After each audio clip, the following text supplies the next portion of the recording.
নমস্কার, এনইএইটের সংবাদে এই মুহূর্তে আপনাদের সঙ্গে রয়েছে আমি প্রিয়াঙ্কা। দোলনা চড়তে গিয়ে মর্মান্তিক মৃত্যুর কোলে ঢলে পড়ল এক কোলের শিশু। এ নিয়ে শোকের ছায়া সর্বত্র। ঘটনা ত্রিপুরার বেলোনিয়ায় সোমবার দুপুরে। বাড়ির বাবা মায়ের কাছে শিশুটির আবদার ছিল দোলনা তৈরি করে দিতে, সে দোলনা চড়বে, আর ছেলের আবদার মতো বাবা দোলনা বানিয়ে দেন। এবার বাবার তৈরি দোলনা চড়তে গিয়ে দোলনার রশি প্রাণ কেড়ে নিল সবার আদরের সত্যজিতের। আচমকা দোলনার রশি গলায় পেঁচিয়ে মাটিতে পড়ে যায় ক্ষুদে শিশু সত্যজিৎ।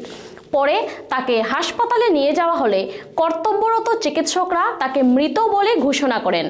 এতে কান্নায় ভেঙে পড়েন জন্মদাত্রী মা বাবা সহ বাড়ির সবাই। হৃদয় বিদারক, মর্মান্তিক। দোলনা চড়তে গিয়ে মৃত্যু হলো ৮ বছরের এক শিশুর। ক্ষুদে শিশুর নাম সত্যজিৎ। দোলনা বানিয়ে দিতেই হবে, এই বায়নাতে নাছোড়বান্দা ছিল ক্ষুদে শিশুটি। কিন্তু এই দোলনা যে একদিন কাল হবে তা কেউই ভাবতে পারেননি। অবশেষে এই দোলনাই কেড়ে নিল শিশুর প্রাণ। হৃদয় বিদারক এই ঘটনা ঘটেছে পাহাড়ি রাজ্য বিলোনিয়ায়।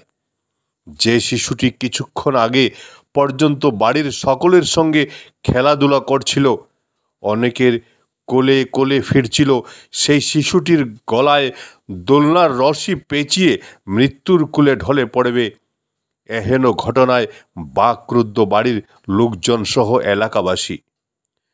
মর্মান্তিক এই ঘটনাটি ঘটেছে সোমবার দুপুর 2টো নাগাদ দক্ষিণ ত্রিপুরা জেলার বিলোনিয়া থানাধীন চিত্তামারা পুরানবাজার এলাকায়। জানা গেছে, বাড়ির একটি গাছে প্লাস্টিকের দড়ি দিয়ে তৈরি করা হয়েছিল দোলনাটি, আর সেখানে দুলতে গিয়ে দোলনার রশি গলায় পেঁচিয়ে মৃত্যু হয় কোলের শিশু সত্যজিতের। বাড়ির লোকজনদের কাছ থেকে জানা গেছে, সত্যজিৎ মৃত্যুর কিছুক্ষণ আগে ওর জেঠুর সঙ্গে মোবাইল দেখছিল বসে। সেখান থেকে চোখের পলকে সে দোলনায় চড়তে চলে যায়, আর তখনই বাদে এই চরম বিপত্তি। সত্যজিৎকে ঘরে দেখতে না পেয়ে খোঁজাখুঁজির পর বাড়ির লোকজন দেখতে পান সত্যজিৎ দোলনার রশিতে পেঁচিয়ে রয়েছে। সঙ্গে সঙ্গে শুরু হয় বাড়ির লোকজনদের চিৎকার। চিৎকার শুনে ছুটে আসেন আশপাশের লোকজন। পেঁচানো অবস্থায় দোলনা থেকে সত্যজিৎকে উদ্ধার করে নিয়ে আসা হয় বিলোনিয়া হাসপাতালে। হাসপাতালে কর্তব্যরত চিকিৎসকরা সত্যজিৎকে পরীক্ষা করার পর তাকে মৃত বলে ঘোষণা করেন। সঙ্গে সঙ্গে পরিবারের লোকজনদের বুক ফাটা কান্নায় আকাশ বাতাস ভারী হয়ে ওঠে। মর্মান্তিক এই ঘটনায় পরিবার সহ গোটা এলাকায় শোকের ছায়া বিরাজ করছে। কি হয়েছিল ঘটনা? বাচ্চাটা আমার লোক আসছিল। আচ্ছা, আমি তো নেছি, আমার থেকে মোবাইল চাইয়ে বাড়িতে গেছে। বাড়িতে যাই আমি স্নান করতাম, আমি স্নান করে গেছি, ফের মা তারা দেখলাম ঠিক করে আছে। আমরা ঠিক করে গেছি, দেখেছি এই অবস্থা। কি দেখছেন? যে মানে দড়ি গুলো নিতে সারিছে। কি ঝুলনি আছে? মানে ঝুলন তো কি এটা? প্লাস্টিকের গুলো, মানে খেলতো লাগছিল ঝুলন ঝুলন। এটা কি গাছে লাগানো আছিল? গাছে লাগাইনি, হ্যাঁ, মানে গাছের মধ্যেই পেঁচা গেছে। গাছের মধ্যে পেঁচা গেছে। বাড়ি কোন জায়গা? চিত্তামারা।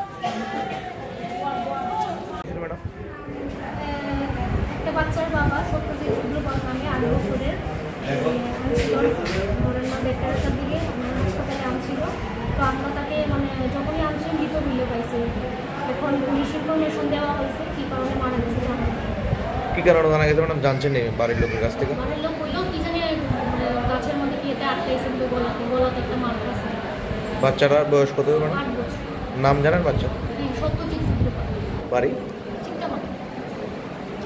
ধর্মনগর থেকে রাজকুমার দাসের প্রতিবেদন, এনই8 নিউজ।